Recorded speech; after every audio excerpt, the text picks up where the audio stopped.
Give me a chance to lead this institution according to the ideals that we stand for.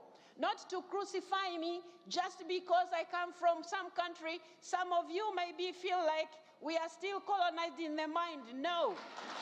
No, we are not. Welcome back to the WSXM. So you don't know, my name is Stefan. So let's dive into it. So the Western countries disrespected the IPU president, which is Miss Tulia. She's a Tanzanian. She's not the president. And the IPU is like a peacekeeping organization, like the national, like NATO.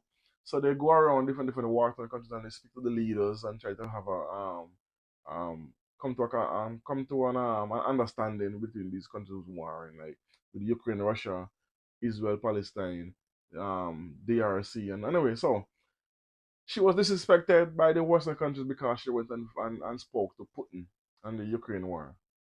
The disrespect she received, the name calling from some of these heads of state, including Lithuania. Listen to the question he poses, the disrespectful in his tone. Everything about the question was disrespectful and designed to make it seem like he's talking to a monster.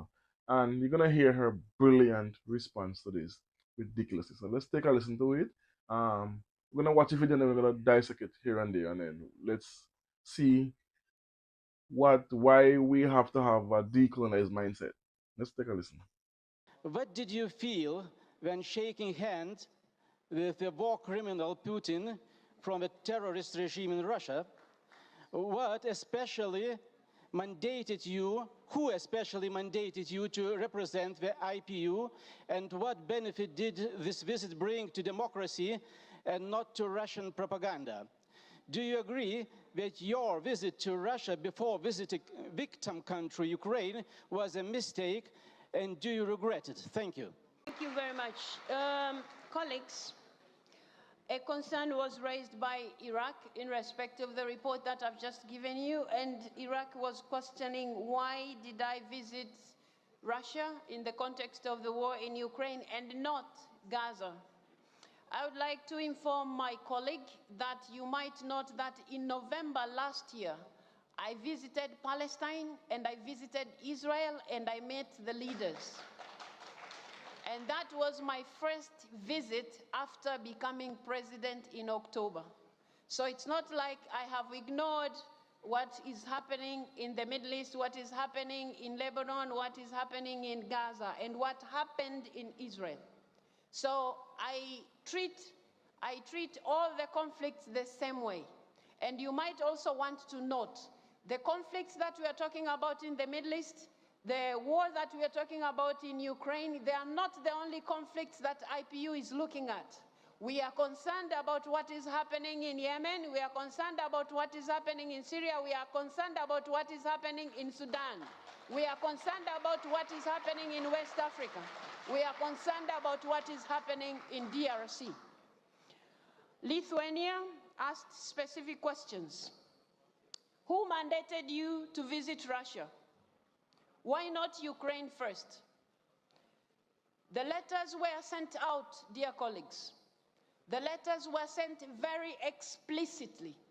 They explained, and if you need copies of those letters because they are not secrets, you can always have copies. Letters were sent to our counterparts in Ukraine. Letters were sent to our counterparts in Russia. My visit was to begin with Ukraine. Ukraine responded the dates that we were ready to visit them. Mr. Zelensky and Mr. Speaker would be in New York for the NATO meeting. Would I have stopped them? No. It would be wise. In any case, I don't have such powers. Now, because the meeting of BRICS was taking place, would I stop going to Russia because Ukraine is not ready to receive me because of time? No. Why? Because IPU stands for dialogue.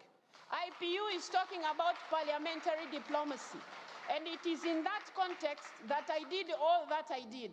And I thought I would be given a little credit for all the efforts that I've done, not to be crucified for things that I have not. You're asking here who mandated me. Who mandated the former president who came from the 12 plus to visit Kiev? Who mandated him? Please, I think we have to reach a point where I have explained myself several times to you 12 plus, to everybody else who cared to understand.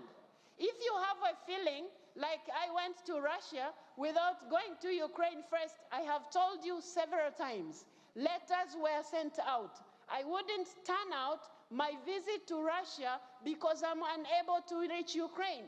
You didn't ask me similar questions when I visited Israel, did you? You didn't ask me similar questions when I visited Palestine, did you? You're not going to ask me similar questions when I visit Sudan. You're not going to ask me similar questions when I visit other places. I think, colleagues, let's have trust. You have elected a president who is supposed to deliver to her mandate. You have elected a president who is supposed to deliver to her mandate, and I think you are dealing with me unjustifiably, which is not fair to anybody. The questions that you have been raising, I have responded them to the best of my knowledge and to the best of my objectivity in all this matter. And you must know, I would not have asked to meet Mr. Putin if it wasn't for Ukraine. My commitment to doing that, and this is not the first place I'm visiting. Why is it that is looking like I have met this person and therefore the president of IPU has all of a sudden become a monster? Please treat me with dignity the same way I am treating you with dignity.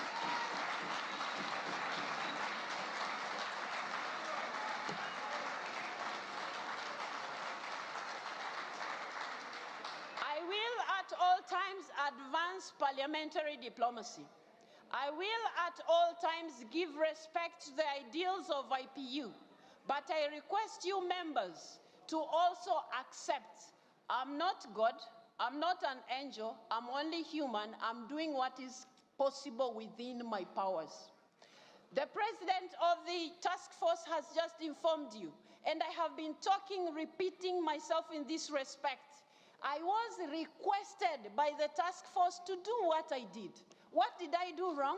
I was supposed to sit back and tie my hands and say there's nothing we can do as IPU. That will not be doing justice to the women and children of Ukraine who are suffering. That wouldn't be fair to the mandate that you have given me. Give me a chance to lead this institution according to the ideals that we stand for. Not to crucify me just because I come from some country. Some of you maybe feel like we are still colonized in the mind. No.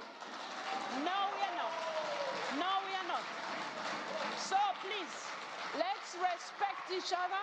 I'm doing the best that I can, and that is exactly what I'll do. That is my commitment to you. I will keep doing that. Thank you very much. No, that is a definition of a strong black woman, Miss Tulia. The wristband was so spot on.